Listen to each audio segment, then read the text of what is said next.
Tahukah kalian, karomah Syekh Abu Said Abul Khair, tundukkan singa dengan tatapan mata. Pada suatu hari ada ustadz muda ingin berguru kepada Syekh Abu Said Abul Khair, seorang tokoh sufi yang terkenal karena karomahnya. Rumah guru sufi itu terletak di tengah-tengah padang pasir. Ketika ustadz muda itu tiba di rumahnya, Syekh Abul Khair sedang mengaji. Pada waktu Syekh Abul Khair membaca surat Al-Fatihah, saat itulah ustadz muda ini kurang puas dengan makraj bacaan Al-Quran Abul Khair, yang dinilainya kurang fasih. Bagaimana mungkin ia seorang sufi terkenal, makraj bacaan Al-Fatihahnya saja tidak bagus, bagaimana mungkin aku bisa menjadi muridnya, guman ustadz muda itu yang berniat mengurungkan niatnya untuk berguru kepada Syekh Abul Khair. Setelah itu, ustadz muda itu pergi tanpa permisi. Namun, begitu ia keluar, ia langsung dihadang oleh seekor singa padang pasir yang buas. Singa itu mengaum dengan kerasnya seperti hendak memangsa ustadz muda tersebut.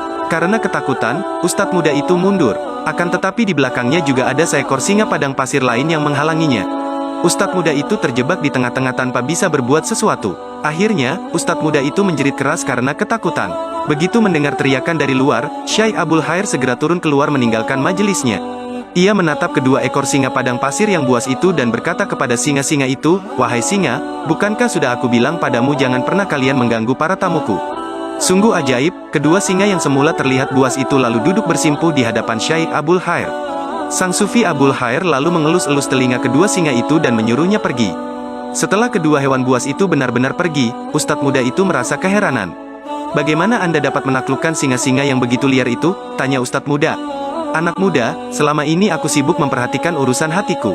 Bertahun-tahun aku berusaha menata hati hingga aku tidak sempat berprasangka buruk kepada orang lain. Untuk kesibukanku menaklukkan hatiku ini, Allah Subhanahu wa Ta'ala telah menaklukkan seluruh alam semesta kepadaku.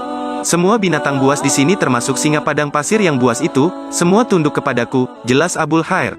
Ustadz muda itu hanya terdiam dengan penuh rasa malu. Namun, di sisi lain ia begitu mengagumi karomah yang dimiliki oleh Syekh Abul Khair. "Engkau tahu kekuranganmu, wahai anak muda," kata Abul Khair. "Tidak wahai guru," jawab sufi muda itu.